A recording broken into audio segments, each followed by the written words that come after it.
सनीगवा चौकी इंचार्ज की तर्ज पर ही बेटी को खोजने के लिए एक सिक्योरिटी गार्ड से दरोगा जी ने 1600 रुपए का डीजल डलवा लिया। 19 जनवरी से गायब बेटी को तलाशने में पिता की जेब पर पड़ रहा है डाका। दिल्ली लोकेशन मिलने पर दोबारा चलने के लिए दरोगा जी ने पिता से फिर रुपयों का इंतजाम करने की बात कही है। आवास विकास चौकी इंचार्ज और सिपाही ब्रजेश ने बेटी को तलाशने के लिए पीड़ित पिता से ये डिमांड रखी। सनीगवा चौकी इंचार्ज पर डीआईजी की सख्त कार्रवाई के बाद भी पुलिसकर्मी कोई सीख नहीं दे रहे हैं। ये पूरा मामला नौबस्ता थाना क्षेत्र के आवास विकास चौकी का है। मेरी बेटी खो गई है। कितनी तारीख को? 19 तारीख को रिपोर्ट लिखाई थी। कौन से थाने में? नौबस्ता। उसके बाद पुलिस ने कोई मदद करी? पुलिस ने मदद किया, गए फतेहपुर। अच्छा 1600 का डीजल डलवाया गया। अच्छा गाड़ी पे। अच्छा उसके बाद उनको बाप को पता किया गया, बाप का नाम निकल गया, लड़के का नाम खाली मतलब डिसिप था। उसमें लड़के का दूसरा नाम था। कौन आपको लेके गया था फतेहपुर साथ में? वो ब्रजेश गए थे और चौकी इंचार्ज गए थे। कौन सी चौकी के? ये आवास विकास। फिर बेटी मिली आपकी? बेटी को बताया गया दिल्ली में है। अब बता रहे हैं दिल्ली में? हाँ। फिर इसके बाद बोले कि तैयार रहना, खाना तैयार रहना, किसी दिन बुला सकता हूँ मैं, और डीजल के हो सकता है खर्चा लगेगा तुम्हारा। कितना खर्चा बताया है? खर्चा हमको बताया नहीं है कितना लगेगा।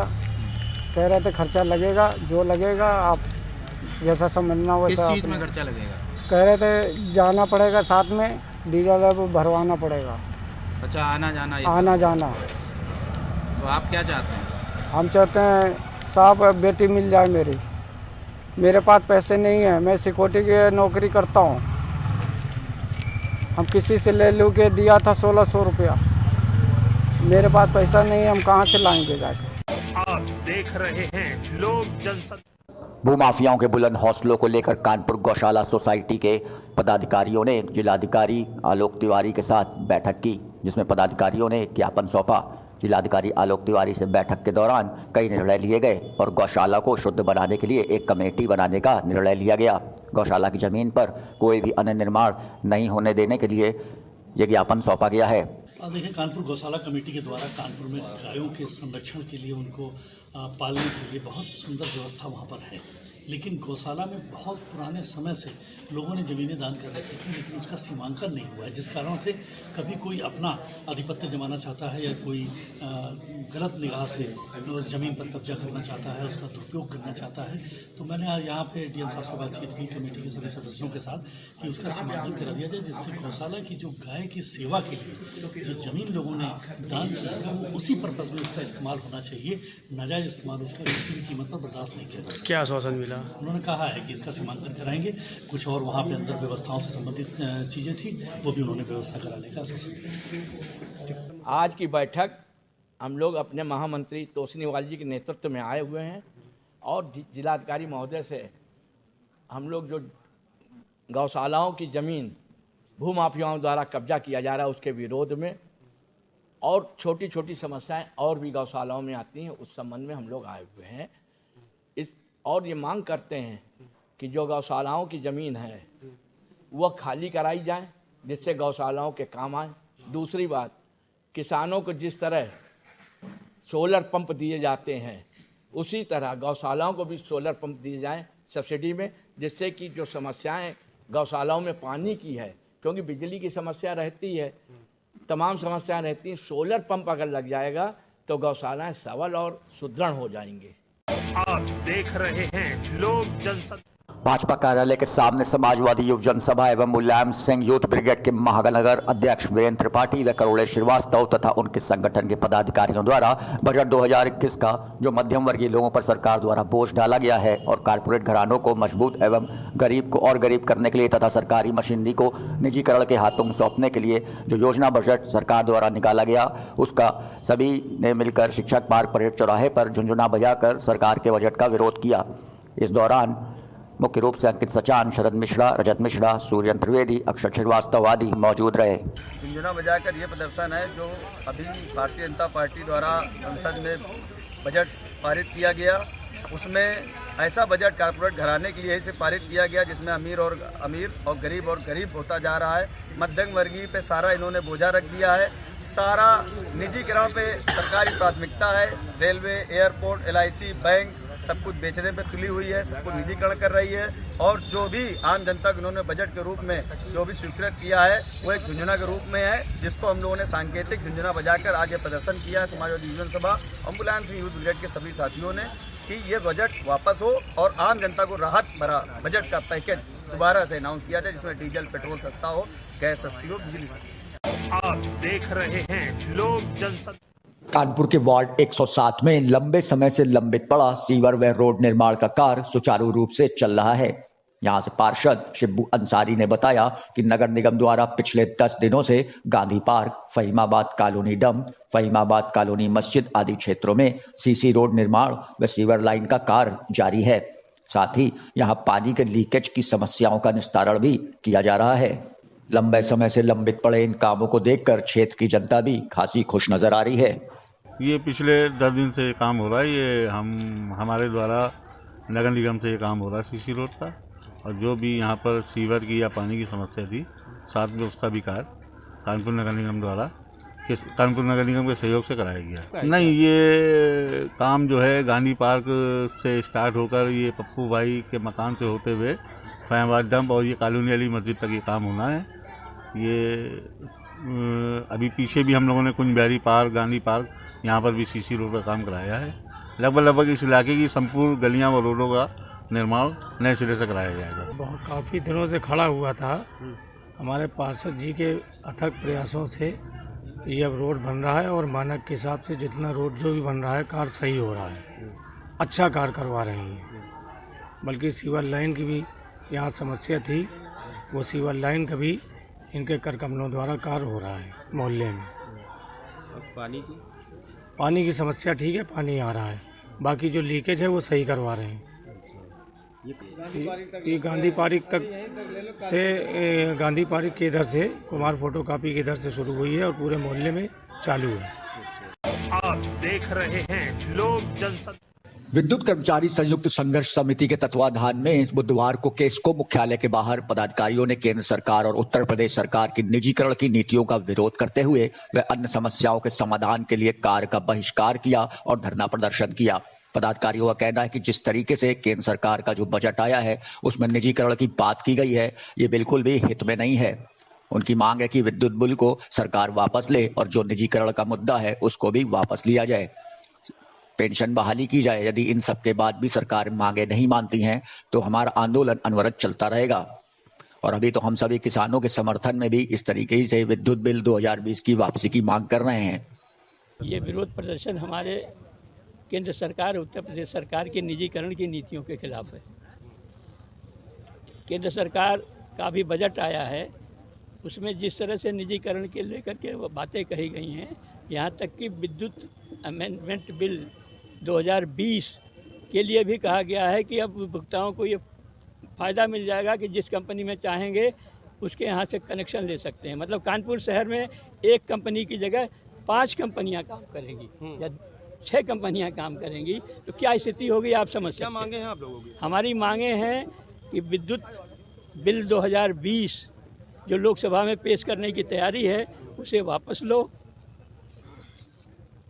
निजीकरण के लिए जो कार्रवाइयाँ चल रही हैं उसे वापस लो। ये जो है नोएडा और का निजीकरण और आगरे का फ्रेंचाइजीकरण वापस लो। हमारी मांग है कि कर्मचारियों की भर्ती करो, संविदा कर्मचारियों की तेलंगाना की तरह से रेगुलर करो। हमारी मांग है कि कर्मचारियों के वेतन विसंगतियाँ दूर करो, पुरानी पेंशन बहाल करो। आप देख रहे हैं लोक जनशक्ति। कानपुर के बर्रा में वर्चस्व को लेकर सपाई और भाजपाई आमने सामने आ गए। दोनों पक्षों ने एक दूसरे पर आरोप लगाते हुए थाने में खासा हंगामा किया। बर्रा निवासी यशोदानगर भाजयुमो मंडल अध्यक्ष आलोक मिश्रा ने बताया कि वो तात्या टोपे नगर जा रहे थे। बसंत पेट्रोल पंप के पास पूर्व पार्षद सपा नेत्री आशा सिंह के बेटे ने उनकी कार के आगे अपनी कार लगा दी। आरोप है कि सपा नेत्री के दोनों बेटों गौरव सिंह और अभिषेक ने 3 साथियों के साथ मिलकर उनसे मारपीट की और उनसे 2400 रुपए भी लूट लिए। वहीं गौरव सिंह का आरोप है कि वे अपने काम से एलएमएल चौराहे जा रहे थे। आलोक मिश्रा ने हिस्ट्री शीटर अमन वर्मा समेत 4 साथियों के साथ मिलकर उनसे मारपीट की और आरोपियों ने चेन और 10,900 रुपए लूट लिए तथा तमंचा लगाकर जान से मारने की धमकी भी दी। बवाल के बाद दोनों पक्षों के लोग थाने पहुंच गए और देर रात तक हंगामा किया। इसी दौरान गौरव की मां आशा सिंह भी महिला समर्थकों के साथ थाने पहुंच गईं और धरना देकर वहीं पर बैठ गईं। आशा सिंह ने तहरीर देकर आरोप लगाया कि वह जब महिलाओं के साथ थाने में धरना देने पहुंची तो भाजपाई और हिस्ट्री शीटर अमन ने उनके साथ अभद्रता की। सीओ गोविंद नगर ने बताया कि दोनों पक्षों की ओर से मारपीट और लूट की रिपोर्ट दर्ज करके जांच की जा रही है। वहीं आशा सिंह के आरोपों की भी जांच पड़ताल की जा रही है। मामला ये है सर कि हम लोग जो है क्या नाम हम अपने भैया को लेने एलएमएल चौराहे जा रहे थे, तभी हिस्ट्री सीटर अमन वर्मा, आलोक मिश्रा जो कि बीजेपी कार्यकर्ता है और क्या नाम उनके साथ 5-6 लोग अन्य लोग, उन्होंने हमारे गाड़ी के आगे गाड़ी लगा के मेरे साथ बदतमीजी की, मेरे साथ मारपीट की और मेरे जेब में पड़े 10,000 रुपये मेरे उन्होंने 10,900 रुपये उन्होंने मेरे छीने और मुझसे कहा कि अगर तुम थाने जाओगे तो तुम्हें जान से मार देंगे। सरकार मेरी है और तुम्हारा कुछ नहीं होगा। मैंने एक साथी के साथ कृष्णा मिश्रा जी के साथ टाटा टोपे नगर बर्रा बाईपास से टाटा टोपे नगर की तरफ जा रहा था। उसी समय पूर्व पार्षद श्रीमती आशा सिंह जी के सुपुत्र जो कि कारगिल पेट्रोल पंप पे बर्रा आट की तरफ से आए। मैंने जब गाड़ी इनको लगा या जो भी लगा आई डोंट नो, मैंने अपनी गाड़ी क्रॉस की तो इन्हें ये लगा कि शायद इनकी गाड़ी ओवरटेक करके मैंने अपनी गाड़ी निकाली है। इन्होंने अपनी गाड़ी मेरी गाड़ी का इन्होंने पीछा किया लगभग 150-200 मीटर तक, हूटर बजाया, गाड़ी इन्होंने आगे रोक के हाथ दिखाया मुझको। मैंने गाड़ी धीमे कर ली, चलो हैं जो भी हैं भाई है गाड़ी निकलने दो, पूर्व पार्षद तो हमारा परिचय है। इनकी मैंने गाड़ी निकलने दी, उसका इन्होंने क्या किया, आगे गाड़ी लगाई, सीधी सीधी खड़ी की, इन्होंने मेरी गाड़ी वहाँ रोकी। हमने गाड़ी रोक ली। हमने बड़े भाई क्या दिक्कत है, मेरे बगल में एक बंदा बैठा था, उससे इन्होंने गाली गलौज की। हमने भाई क्या दिक्कत है, कम से कम हमको तो बताइए। कह रहे हैं फिर इन्होंने मेरे साथ भी अभद्रता की। ये देखिए निशान भी है। आपके साथ कौन था? हमारे साथ कृष्णा मिश्रा जी थे और अंकित नाम का एक छोटा भाई है वो भी था साथ में। इन्होंने हमारे साथ ऐसे गर्दन पकड़ के हिलाया।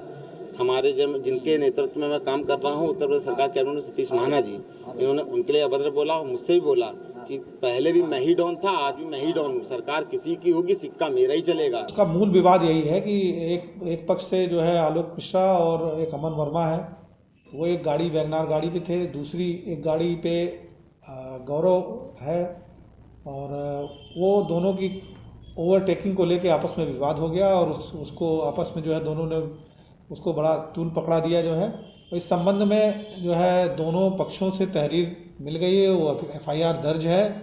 तहरीर में काफ़ी बढ़ा चढ़ा के जो है बातें लिखी गई हैं, लूट और जो है और एक्सटॉर्शन तक की धाराओं में जो है अभियोग पंजीकृत, लेकिन उसकी विवेचना हम लोग करके जो सच्चाई है उसी के आधार पे दोनों के विरुद्ध जो है कार्रवाई की जाएगी। पुलिस और साथ भी बदतमीजी की गई थाने के अंदर, ये कुछ धक्का मुक्की की जो बात है उस संबंध में उनका फ़ोटो और ये मतलब कोई ऐसा पुलिस से कोई उनका रेजिस्टेंस नहीं था, आपस में दोनों पक्षों का विवाद था।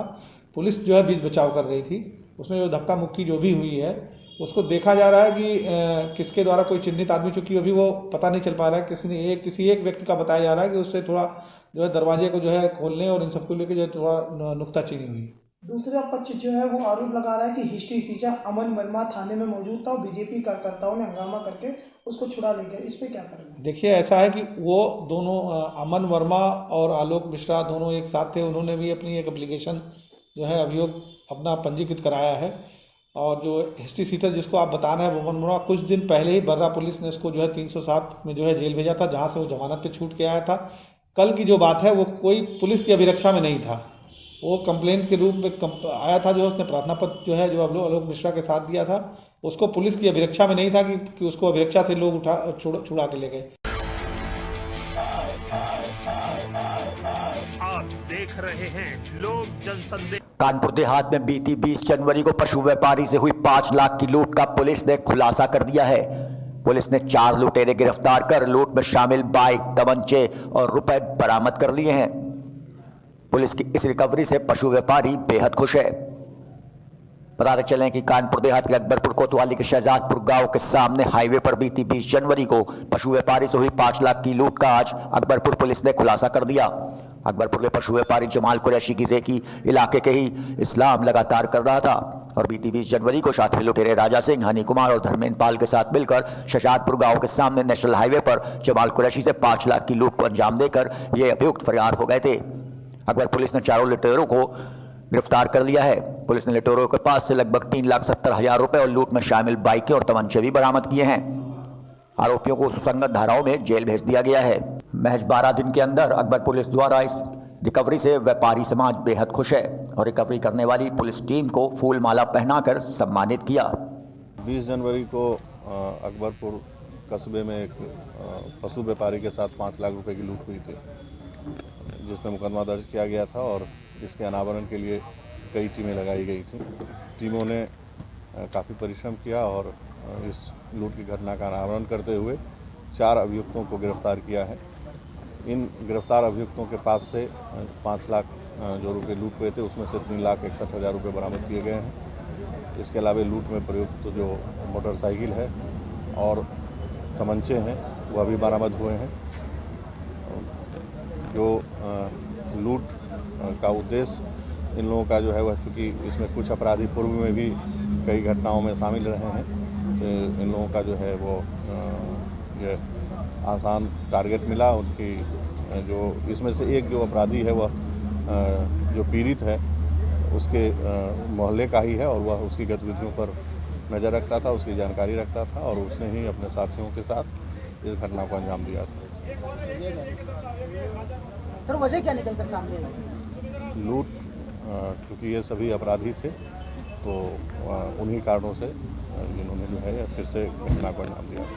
सर इनकी पहली घटना थी कि इससे पहले भी पूछताछ में सामने आया कि और भी घटनाओं का अंजाम दे चुके हैं? इसमें से जो कुछ अपराधी हैं वो पूर्व में भी कुछ घटनाएं किए हुए हैं। सर इनकी गिरफ्तारी कहाँ से हुई? इनकी गिरफ्तारी यहीं कचनार बगिया रोड के पास से नुसरतपुर मुंचौरा पड़ता है, वहीं से गिरफ्तार किया गया। टीम के लिए कोई पुरस्कार? टीम को 10,000 रुपये का इनाम दिया जा रहा है। आज पुलिस ने 5 लाख की लूट 20 तारीख को हुई थी सुबह 6 बजे। आज प्रशासन ने हमारे साथ बहुत बड़ी मदद करी, खुलासा किया, हमारा पैसा बरामद किया। 3,61,800 कुछ रुपया बरामद किया और मुलजिमों को भी बरामद किया। चौकी इंचार्ज हमारे इंस्पेक्टर साहब, एसपी साहब, सीओ साहब ने बहुत बड़ी मदद करी हमारे साथ और हमारी दुर्घटना होने से बची। हमने प्रशासन के लिए हम बहुत बड़ा धन्यवाद करते हैं। खुश हैं आप? हाँ, हम खुश हैं, बहुत। आप देख रहे हैं लोक जनशक्ति। जनपद कानपुर देहात के कस्बा रूरा के रामनगर में रात अचानक आग लग जाने से छप्पर के नीचे 2 भैंसें बुरी तरीके से जलकर घायल हो गईं। बता दें कि कस्बा रूरा के रामनगर में पंकज कुमार के यहाँ 2 तारीख की रात 11:30 बजे अचानक आग लग गई थी। उस वक्त उनकी 2 भैंसें जिनकी आयु 5 वर्ष और 3 वर्ष की बताई गई वो छप्पर के नीचे ही बनी हुई थी, जो कि आग लगने से बुरी तरीके से जलकर घायल हो गई हैं। मिली जानकारी के अनुसार भैंस का एक पड़वा जिसकी आयु 5 माह की थी उसकी आग से जलकर मृत्यु हो गई। सूचना पर पहुंचे रूरा राजकीय पशु चिकित्सालय के पशु चिकित्सक डॉक्टर I.A. सिद्दीकी, पैरावेट रूप सिंह, मलगू यादव व कृष्णा आदि ने टीम के साथ जाकर जले हुए पशुओं का इलाज किया और पड़वे का पोस्टमार्टम किया। इस अवसर पर रामनगर निवासी पंकज कुमार के यहाँ सभासद राकेश शुक्ला ने जाकर घटना में घायल भैंसों को देखकर परिवार को धैर्य बंधाया। मुझे आज सवेरे मॉर्निंग में संज्ञान में आया कि रात में करीब 11:30 बजे ये रामनगर नुमाइश ग्राउंड में कोई पशुपालक थे जिनका नाम पंकज कुमार सन ऑफ जगन्नाथ, जिनके छप्पर में आग लग गई। रात में 11:30 बजे आग लगी थी और उसकी वजह से इनके 2 मवेशी जल गए और साथ में एक बड़वा जिसकी मृत्यु हो गई मौके पे, और जो पशु जो घायल थे उनका मौके पे उपचार कर दिया गया, जिसकी एक की हालत में अति नाजुक है और एक उससे थोड़ा सा बेहतर है इलाज के बाद। आप देख रहे हैं लोक जनशक्ति। दिल्ली बॉर्डर पर चल रहे किसान आंदोलन को अब इमाम वेलफेयर एसोसिएशन ने भी अपना समर्थन दे दिया है। मुस्लिम संस्था के राष्ट्रीय अध्यक्ष इमरान हसन सिद्दीकी ने आंदोलन स्थल पर पहुंचकर किसान नेता राकेश टिकैत से मुलाकात की है। मुलाकात के दौरान इमरान ने कहा कि अगर आज सरकार किसानों के हक में कोई फैसला नहीं लेती तो देश की जनता को समझ जाना चाहिए कि ये सरकार देश हित में नहीं बल्कि कुछ पूंजीपतियों के हित में काम कर रही है। उन्होंने कहा कि जिस तरह से सरकार किसान आंदोलन को बदनाम कर उनके आंदोलन खत्म करने में लगी है, उसे साफ दिखता है सरकार को ना तो किसानों से कोई हमदर्दी है और ना ही देश की आम जनता से। उन्होंने कहा कि हम किसान आंदोलन के शुरू से ही समर्थन में थे, पर जब किसान नेता राकेश टिकैत का 26 जनवरी को वीडियो देखा तो हमने तय किया कि अब सामने आकर किसानों का साथ देना होगा। कह रहे हैं कि हम चाहते हैं कि कानून वो बने जिससे कि किसानों को फायदा पहुंचे। ये तीनों वापस ले लें। एमएसपी जो है चाहे सरकार की मंडी में हो चाहे प्राइवेट हो, कम से कम मिनिमम मूल्य तो मिले। आज हम एक कोल्ड ड्रिंक लेने जाते हैं तो एमआरपी में खरीदते हैं, उसको तो आपने तय कर दिया। लेकिन एक किसान मेहनत करता है, पसीना बहाता है, पूरा साल उसमें लगाता है, उसको आप न्यूनतम समर्थन मूल्य भी नहीं देंगे हैं। सिर्फ 5% ही जो है वो मंडियों में बिकता है, उसमें भी आप जो है वो तरह तरह के कॉन्ट्रैक्ट और ये चीज़ें लिए आए। अब किसान जो है वो देश का अन्नदाता है, यही हम लोग खाते हैं, इसी का खा के हम लोग आज यहाँ इतने बड़े हुए हैं। और देश को सुरक्षा खाद्य जो है ये किसान देता है। ये किसान का अनाज खा के ही जवान जो है सरहदों पे इस देश की रक्षा कर रहा है। तो जो राष्ट्रवाद की बात भारतीय जनता पार्टी करना चाह रही है, उसके लिए किसानों को तो उसको भी सबसे ऊपर रखना चाहिए, क्योंकि ये किसान ही जो इस देश को जो है ज़मीन को पूछते हैं, ज़मीन पे हल चलाते हैं, ज़मीन से अनाज उगाते हैं और पूरा देश जो है इस अनाज को खा रहा है। आप देख रहे हैं लोक जनसंदेश। सीतापुर में लहरपुर कोतवाली क्षेत्र के ग्राम फरीदपुर के निकट कोहरे के चलते एक बड़ा हादसा हो गया, जिसमें डिलीवरी केस लेने जा रही 102 एम्बुलेंस माइनर नहर में पलट गई। जानकारी के अनुसार कोतवाली क्षेत्र के ग्राम फरीदपुर के निकट देर रात में एक डिलीवरी केस लेने के लिए 102 एम्बुलेंस जा रही थी। तभी निकट के गांव से आशा बहू ज्ञानश्री को बैठाने जाते समय माइनर नहर में अधिक कोहरे के चलते ये एम्बुलेंस पलट गई। इस हादसे में हालांकि किसी को चोट नहीं आई है। सूचना पर पहुंची क्रेन की मदद से एम्बुलेंस को सकुशल बाहर निकाल लिया गया। आप देख रहे हैं लोक जनसंदेश। बिस्वा में पूर्व विधायक रामपाल यादव के जन्मदिन के उपलक्ष्य में बिस्वा स्पोर्ट्स ग्रुप द्वारा एक दिवसीय मैत्री क्रिकेट मैच का आयोजन नैयर शकेब के संरक्षण में कस्बे के सुथिया ग्राउंड पर किया गया, जिसमें रामपाल ग्रीन 11 व रामपाल रेड 11 के बीच मैच खेला गया। जहां रामपाल ग्रीन 11 ने टॉस जीतकर पहले बल्लेबाजी करते हुए 15 ओवर में 138 रन का लक्ष्य रखा। रामपाल रेड 11 ने 6 विकेट से इस मैच में जीत हासिल कर ली। मैच के अंत में मीडिया से बात करते हुए पूर्व विधायक रामपाल यादव ने कहा कि बिस्वा की जनता यदि हमको दोबारा विधायक बनाती है तो मैं बिस्वा वासियों को एक भव्य स्टेडियम बनवा कर दूंगा। हमारे यहाँ बहुत सारे साथियों ने मिल करके जी आज चूँकि 2 फरवरी को मेरा जन्मदिन होता है, जैसा आपको पता है पहले बड़े व्यापक पैमाने पर कुछ साथी मनाते थे, लेकिन इस समय हमारे अति उत्साही साथियों ने मिल करके उसी को मैत्री मैच के रूप दे करके उसी जन्मदिन के उपलक्ष्य में मैच का आयोजन किया है। मैं सभी साथियों का दिल की गहराइयों से धन्यवाद देता हूँ, मुबारकबाद देता हूँ। आप पूर्व विधायक हैं, अगर जो आप पुनः विधायक बनते हैं तो आप स्पोर्ट के लिए क्या करेंगे? अगर हमको मौका मिलता है तो जो हो सकता है वो हम सब करेंगे। नहीं, अभी यहाँ के जो विनर कप्तान हैं उनकी मांग है कि यहाँ पे एक स्टेडियम बनवाया जाए, इस पर क्या कहना चाहिए? इसके लिए हम बहुत पहले से प्रयास भी कर रहे थे। जब हम विधायक दोनों बार रहे हैं, पूरा प्रयास किया है। ज़मीन के अभाव में स्टेडियम नहीं बन पाया है। अगर इस बार हमको मौका मिलता है तो ज़मीन खरीद करके भी स्टेडियम बनाएंगे। आप देख रहे हैं लोक जनसंदेश। मुख्यमंत्री पर्यटन संवर्धन योजना के अंतर्गत पर्यटन महानिदेशक उत्तर प्रदेश द्वारा रसूलाबाद के ख्याति प्राप्त भगवान श्री परशुराम के पिता की तपोस्थली मंदिर परिसर जमदग्नि आश्रम के कायाकल्प हेतु 47,44,000 रुपए स्वीकृत किए जाने पर क्षेत्र की जनता ने प्रसन्नता व्यक्त की है। प्रभारी मंत्री महेश चंद्र गुप्ता, भाजपा विधायक निर्मला संखवार, सदस्य जिला पंचायत सूरज लाल पांडे, समाजसेवी शिक्षक सुधीर पांडे के अथक प्रयासों से ये धन स्वीकृत होने के साथ पहली किस्त के रूप में 23,72,000 रुपए शासन द्वारा जारी कर दिए गए हैं। गत दिवस जैसे ये खबर समाजसेवी शिक्षक सुधीर पांडे द्वारा जनता को दी गई तो क्षेत्र में खुशी की लहर दौड़ गई। सुधीर पांडे ने बताया कि भगवान परशुराम के पिता जमदग्नि ऋषि की तपोस्थली ग्राम जोत के पास चितनीवादा के निकट एक टीले में है, जहां हजारों भक्तों के द्वारा पूजा अर्चना की जाती है, लेकिन उपेक्षा के कारण यह पवित्र स्थान उपेक्षित हो रहा है। लेकिन खुशी की बात यह है कि क्षेत्रीय जनता की आवाज को प्रभारी मंत्री महेश चंद्र गुप्ता, भाजपा विधायक निर्मला संखवार ने शासन तक पहुंचाकर यह धन स्वीकृत कराया है। इसके लिए उन्हें बधाई जनता द्वारा दी जा रही है। जिला पर्यटन अधिकारी डॉक्टर अर्जिता ओझा के अनुसार 23,72,000 रुपए की पहली किस्त आ चुकी है। जमदग्नि का आश्रम कायाकल्प होने पर लोगों ने हर्ष प्रकट किया है। प्रभारी मंत्री माननीय महेश गुप्ता से खड़े होकर के कहा, माननीय मंत्री जी, जिला रसूलाबाद प्रथम में एक आश्रम है, जमदग्नि ऋषि आश्रम के नाम से विख्यात है, और जहाँ पर आश्रम में ऋषि जी रहते हैं, उनके लड़के परशुराम जी वहीं बगल पर चौरा में रहते हैं। वहाँ पर शास्त्राबाहु मारा गया है, जिसकी अवशेष अब भी पड़े हुए हैं। अगर उस स्थान को पर्यटन स्थल घोषित कर दिया जाए तो मंत्री जी आपकी महान कृपा होगी। तत्काल विधायिका माननीय निर्मला जी खड़ी होकर के उन्होंने कहा कि मैंने भी इसका प्रस्ताव भेजा है और अगर वो पर्यटन स्थल घोषित हो जाए तो मंत्री जी आपकी महान कृपा होगी। निर्मला जी के सहयोग से लगभग 50 लाख रुपया स्वीकृत हुआ है इसके सुंदरीकरण के लिए। ये बहुत बहुत आभार प्रकट करना चाहता हूँ और यही कहना चाहता हूँ कि ये यमदग्नि आश्रम बहुत प्राचीन और सत्य आश्रम है। यहाँ भोलेनाथ का आश्रम और परशुराम जी का, ये बहुत से संत ऋषियों का यहाँ आश्रम, हनुमान जी का भी मंदिर है।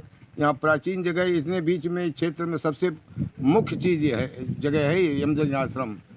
इनकी उपमा बहुत बड़ी, आपको क्या मैं बताऊँ। जो भी सरकार कर रही है इसके लिए कदम, वो मैं समझता हूँ कि बहुत बहुत बहुत बहुत उसका आभार प्रकट करता हूँ अपनी जनता से यहाँ, और मुख्यमंत्री साहब को भी बहुत बहुत आभार प्रकट करता हूँ।